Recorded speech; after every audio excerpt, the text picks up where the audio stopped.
Assalamualaikum warahmatullahi wabarakatuh. Baiklah, saya Rafki Rinaldi, perwakilan dari kelompok 5, akan menjelaskan materi pemecahan masalah dengan Si minggu ke-12, yaitu tentang algoritma strategi divide and conquer. Nah, yang pertama yaitu langkah-langkah umum yang digunakan dalam algoritma divide and conquer. Divide yaitu metode menyelesaikan masalah dengan cara membagi masalah menjadi beberapa upah masalah yang memiliki kemiripan dengan masalah semula, namun berukuran lebih kecil. Nah, idealnya itu dia berukuran hampir sama, dikarenakan upah masalah yang lebih kecil ini merupakan pembagian dari masalah di awal.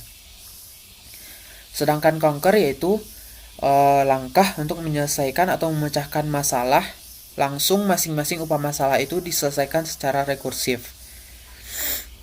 Selanjutnya combine, yaitu pemecahan masalah dengan cara menggabungkan solusi dari masing-masing masalah, sehingga akan menghasilkan solusi dari permasalahan semula.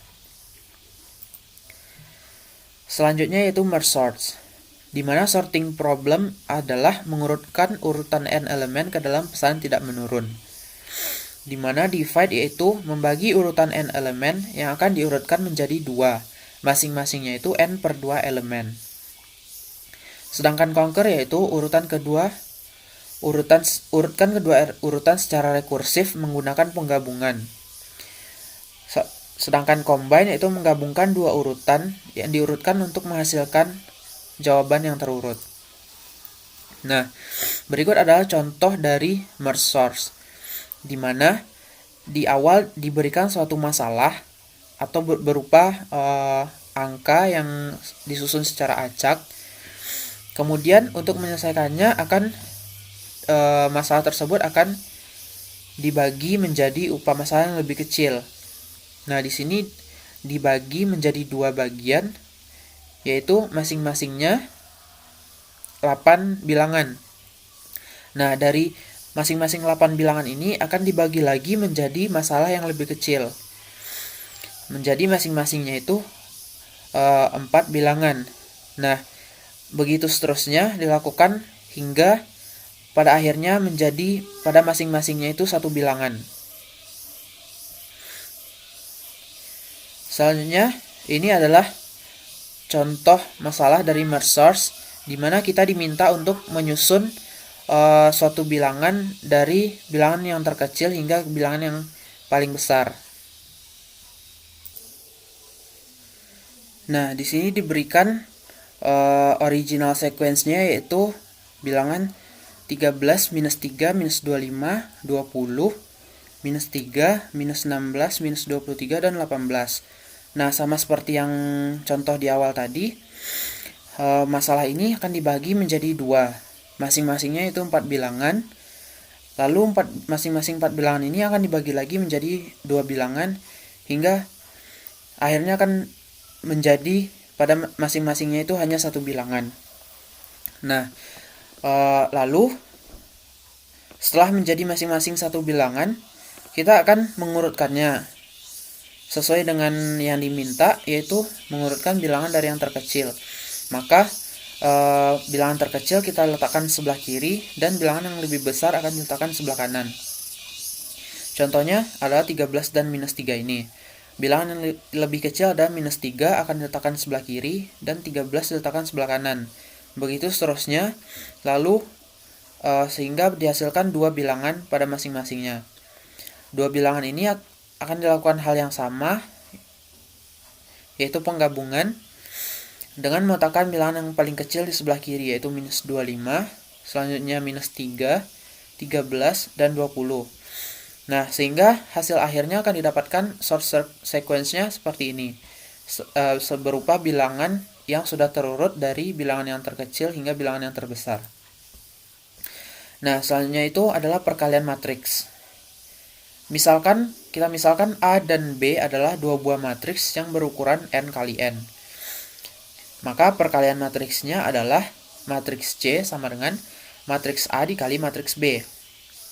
Nah, elemen hasilnya itu, elemen C-nya itu CIJ sama dengan AI1 B1J tambah I2, B2J, sampai AN, BN. Nah, penyelesaian masalah perkalian matriks ini bisa diselesaikan dengan cara algoritma brute force yang telah dijelaskan pada materi minggu lalu.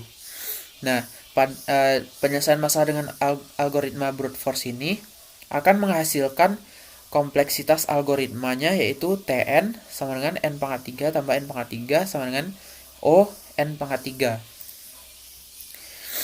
Nah, selanjutnya itu metode perkalian matriks dengan menggunakan algoritma divide and conquer. Matriks A dan B dibagi menjadi 4 buah matriks bujur sangkar, dengan masing-masing matriks bujur sangkar berukuran n/2 dikali n/2. Nah, untuk mencari elemen-elemen matriks C atau matriks hasilnya dilakukan dengan cara seperti biasa, yaitu untuk mencari elemen matriks C11 yaitu dilakukan dengan mengalihkan elemen matriks A11 dikali elemen matriks B11 ditambah elemen matriks A12 dikali elemen matriks B21, dan begitu seterusnya hingga didapatkan elemen matriks C22.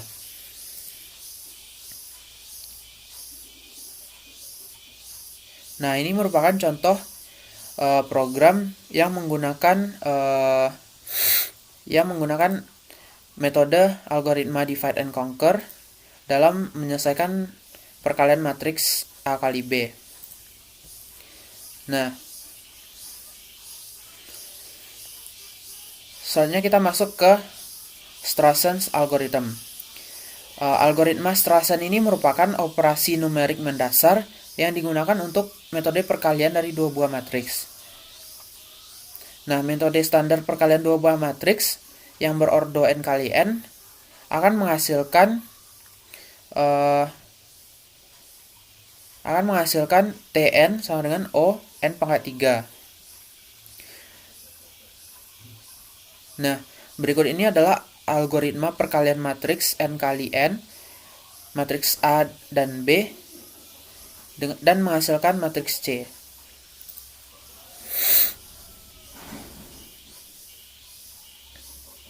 Nah, pada algoritma Strassen ini, kita menggunakan solusi divide and conquer untuk menyelesaikan perkalian matriks dengan cara memisahkan sebuah matriks menjadi 4 bagian. Nah, dengan memisahkan sebuah matriks ini dibagi menjadi 4 bagian, di mana kita tahu bahwa matriks A yang dibagi tadi yaitu A11, A12, A21, dan A22, dan matriks B-nya B11, B12, B21, dan B22, serta matriks C-nya C11, C12, C21, dan C22. Nah, jika pada perkalian matriks akan diperoleh untuk mencari elemen C11 dilakukan dengan cara elemen A11 dikali elemen B11 ditambah elemen A12 dikali elemen B21, begitu seterusnya sampai didapatkan matriks C. Nah, jika diselesaikan dengan teorema biasa seperti ini, kita masih akan memperoleh Tn-nya itu dalam bentuk O n pangkat 3. Nah, lalu dengan Strassen algoritma kita akan mendapatkan runtime-nya itu lebih kecil, di mana metode Strassen ini menunjukkan bagaimana dua buah matriks dapat dikalikan hanya dengan 7 perkalian dan 18 tambahan. Nah, berikut adalah ketentuan dari Strassen algoritma ini dalam perkalian matriks. Jika misalkan Q1 itu adalah elemen matriks A11 ditambah elemen matriks A22 dikali elemen matriks B11 ditambah elemen matriks B22, dan seterusnya seperti yang di slide ini, maka untuk mencari elemen C11, C12, C21, dan C22 kita hanya akan menggunakan rumus seperti ini. Nah, seperti di contoh ini, jika diberikan Nah, seperti di contoh ini, kita diberikan matriks A yaitu A11, A12, A21, A22, dan juga matriks B, matriks C. Nah, kita tahu bahwa jika C sama dengan A kali B, maka salah satu elemen matriks C itu C21 diperoleh dengan cara elemen matriks A21 dikali elemen B11 ditambah elemen A22 ditambah elemen B21. Nah, sedangkan dengan menggunakan algoritma Strassen, kita akan mencarinya dengan rumus yang tadi. Rumus C21 ini, yaitu Q2 tambah Q4. Q2 tambah Q4, di mana Q4 itu adalah A22 dikali dalam kurung B21 kurang B11, dan Q2 sama dengan A21 tambah A22 dikali B11. Nah, jika dengan cara biasa, kita akan mendapatkan recurrence relation-nya itu Tn sama dengan 8T n per 2 ditambah O n pangkat 2. Sedangkan recurrence relation jika kita menggunakan algoritma Strassen, kita akan mendapatkan Tn sama dengan 7T n per 2 tambah O n pangkat 2. Dimana runtime-nya itu jika menggunakan cara regular, kita akan mendapatkan O n pangkat 3. Sedangkan dengan menggunakan algoritma Strassen, kita akan mendapatkan yang lebih kecil yaitu O n pangkat 2,81. Nah, selanjutnya kita masuk ke recurrence. Sebuah recurrence adalah persamaan atau ketidaksetaraan yang menggambarkan suatu fungsi dalam hal nilainya pada input yang lebih kecil. Sebagai contoh, waktu berjalan kasus terburuk Tn dari prosedur merge source dapat dijelaskan oleh perulangan Tn sama dengan O1 jika n sama dengan 1, dan Tn sama dengan 2T n per 2 tambah On jika n besar dari 1, dan solusinya yaitu Tn sama dengan O n log n. Nah, ada 3 buah metode yang digunakan untuk menyelesaikan recurrence, yaitu untuk mendapatkan batas O asimptotik pada solusinya. Metode yang pertama yaitu substitution method, yaitu metode substitusi di mana kita menebak batasnya dan kemudian menggunakan induksi matematika untuk membuktikan dugaan itu benar. Yang kedua yaitu recursion tree method, mengubah rekurensi menjadi pohon yang simpulnya mewakili nilai yang timbul pada berbagai tingkat rekursi. Kita menggunakan teknik untuk membatasi penjumlahan untuk menyelesaikan recurrence. Yang ketiga yaitu master method atau metode master, di mana dengan cara memberikan batasan untuk pengulangan bentuk.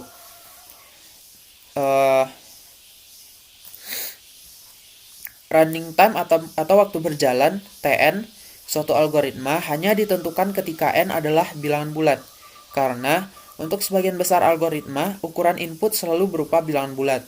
Misalnya, pengulangan yang menggambarkan waktu menjalankan kasus terburuk dari merge source, di mana Tn sama dengan O1 jika n sama dengan 1, dan Tn per 2 tambah Tn per 2 tambah On jika n besar dari 1.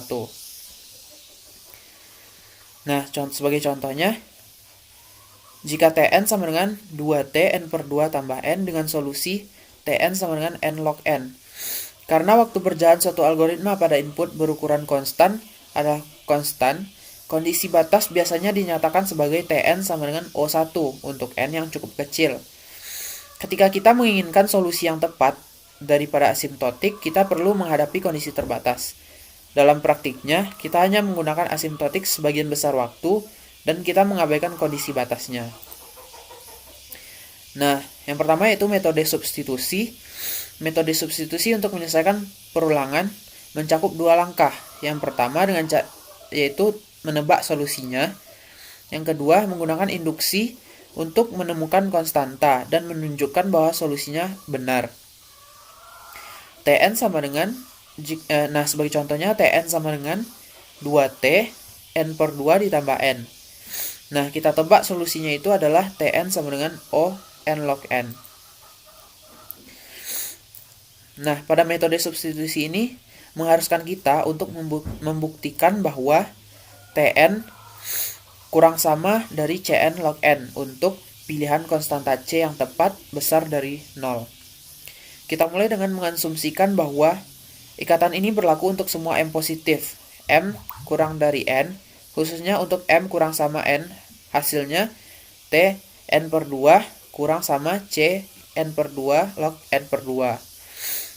Dengan substitusi ke dalam recurrence-nya akan menghasilkan nilai Tn kurang sama dari Cn log N. Nah, induksi matematika mengharuskan kita untuk menunjukkan bahwa solusi tersebut berlaku untuk kondisi batas. Nah, pada contoh terakhir tadi, kita harus menunjukkan bahwa kita dapat memilih konstanta C yang cukup besar, sehingga T terikat N kurang sama Cn log N bekerja untuk kondisi batas juga. Nah, kita asumsikan sebagai argumen bahwa T1 sama dengan 1 adalah satu-satunya syarat batas recurrence. Kemudian untuk N sama dengan 1, terikat Tn kurang sama Cn log N menghasilkan T1 kurang sama C1 log 1 sama dengan 0. Yang bertentangan dengan T1 sama dengan 1. Nah, akibatnya kasus dasar dari bukti induktif kita tidak berlaku. Nah, ini yang pertama dengan cara menebak Tn sama dengan N log N tambah N. Di sini kita memiliki pengulangan dengan fungsi yang tepat daripada notasi asimptotik. Dan solusinya juga tepat asimptotik. Kita harus memeriksa kondisi batas dengan kasus dasarnya. Dengan metode induksi, basisnya N sama dengan 1, dimana maka N log N tambah N sama dengan 1 sama dengan Tn. Pada metode substitusi ini, langkah induktif dilakukan dengan hipotesis induktif bahwa TK sama dengan K log K tambah K untuk semua K kurang dari N. Kita akan menggunakan hipotesis induktif ini untuk Tn per 2. Nah, metode kedua yaitu recursion tree method, yaitu dengan membuat tebakan yang baik terkadang sulit menggunakan metode substitusi, lalu digunakanlah recursion trees ini untuk menyusun tebakan yang baik. Nah, cara metode recursion trees ini adalah dengan tampilkan ekspansi rekurensi berturut-turut menggunakan pohon. Kemudian melacak waktu yang dihabiskan untuk subproblem dari algoritma divide and conquer. Lalu bantu atur pembukaan aljabar yang diperlukan untuk menyelesaikan perulangan. Nah, running time of merge source-nya yaitu Tn sama dengan O1 jika N sama dengan 1, Tn sama dengan 2T N per 2 tambah On jika N besar dari 1. Nah, kita tulis ulang rekurensinya, di mana O1 ini diganti menjadi C, Tn sama dengan C jika N sama dengan 1, Tn sama dengan 2T N per 2 tambah Cn jika N besar dari 1, di mana C besar dari 0 merupakan running time untuk kasus dasar dan waktu per elemen array untuk membagi dan menggabungkan langkah-langkahnya. Untuk masalah di awal, kita punya nilai Cn, ditambah 2 subproblem dengan ukuran masing-masing N per 2, dan running time-nya Tn per 2. Ini running time-nya. Nah, setiap masalah ukuran N per 2 problem mempunyai nilainya Cn per 2, masing-masing Cn per 2, ditambah 2 subproblemnya. Nah, ditambah 2 subproblemnya ini adalah yang masing-masing bernilai Tn per 4. Nah, ini. Nah, pada recursion tree method ini, setiap levelnya mempunyai total nilai Cn. Setiap kita turunkan satu tingkat, jumlah subproblemnya akan berlipat ganda. Tetapi, nilai subproblemnya terbagi 2, di mana nilai per tingkatnya itu akan tetap sama. Nah, kesimpulan dari metode recursion trees ini, pohon rekursi hanya menghasilkan tebakan. Verifikasi tebakan digunakan untuk memverifikasi tebakan digunakan metode substitusi. Sejumlah kecil kecerobohan masih dapat ditoleransi, dan jika kita berhati-hati saat menggambarkan pohon rekursi, Nah, kesimpulan dari metode recursion trees ini yaitu pohon rekursi hanya menghasilkan tebakan. Verifikasi tebakan menggunakan metode substitusi dan sejumlah kecil kecerobohan masih dapat ditoleransi. Dan jika kita berhati-hati saat menggambarkan pohon rekursi dan menjumlahkan nilainya atau cost-nya, maka dapat digunakan sebagai hasil langsungnya. Selanjutnya yaitu master method atau metode master. Berdasarkan teorema master, pendekatan Cookbook digunakan untuk menyelesaikan bentuk rekurensi. Tn sama dengan A Tn per B tambah Fn, di mana A lebih sama dengan 1, B lebih dari 1 adalah konstanta. Sedangkan Fn positif asimptotik, N per B bukan integer. Nah, pada master method ini, jika misalkan A lebih sama 1 dan B besar dari 1 menjadi konstanta, dan Fn menjadi fungsi, dan Tn didefinisikan pada bilangan bulat negatif, dengan perulangan Tn sama dengan A Tn per B tambah Fn. Tn dapat dibatasi tanpa asimtot dalam 3 buah kasus. Yang pertama, jika Fn sama dengan O dikali N pangkat log BA kurang epsilon. Untuk beberapa konstanta epsilon besar dari 0, maka Tn sama dengan O N pangkat log BA. Yang kedua, jika Fn sama dengan O dikali N pangkat log BA, maka Tn sama dengan O kali N pangkat log BA log N. Yang ketiga, jika Fn sama dengan omega N pangkat log BA tambah epsilon untuk beberapa konstanta E besar dari 0, dan jika untuk beberapa konstanta C kurang dari 1 dan semua N cukup besar, kita punya Fn per B kurang sama CFN, maka nilai Tn sama dengan O dikali Fn. Oke, mungkin sekian yang dapat saya jelaskan pada materi minggu ke-12 ini. Sebelumnya mohon maaf kalau ada kesalahan. Terima kasih atas perhatian. Assalamualaikum warahmatullahi wabarakatuh.